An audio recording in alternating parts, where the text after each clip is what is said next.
सजना तोहे बिना ये दिल अधूरा लागे। पहिला बेर जब देखनी तोहरा दिलवा हमार खो गइल। तोहरे नैना के जादू में ई पागल मनवा रो गइल। गली गली तोहरा खोजी साँझ सवेरे नाम पुकारी। तोहरे खातिर ये जानू सपना नया रोज सजाई। तोहरे बिना दिल ना लागे, रात भर नींदिया ना आवे। सजना हो तोहरे यादिया बहुत सतावे।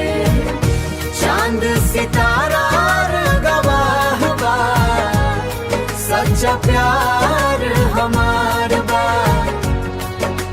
सातों जन्म तक साथ रही, रौरा हमारा अधिकार बा। बरसात के भींजल मौसम में तोरे बाहों के याद आवे। धीरे धीरे तोहर बोलिया दिलवा में आग लगावे। जब तू हंस के देखा हमरा, धड़कन तेज हो जालो। ई पागल दिल के सजना बस तोहरे चाह हो जालो। हाय रे प्यार तोहार जान ले गइल हो।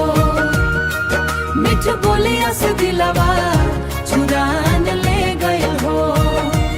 रोजे चांद से बात करी, तोहरे खातिर जागी लाइला। तस्वीरिया के देख देख के रात भर रोइला। मंदिर में मंगनी दुआ, रौरा हमेशा साथ रहो।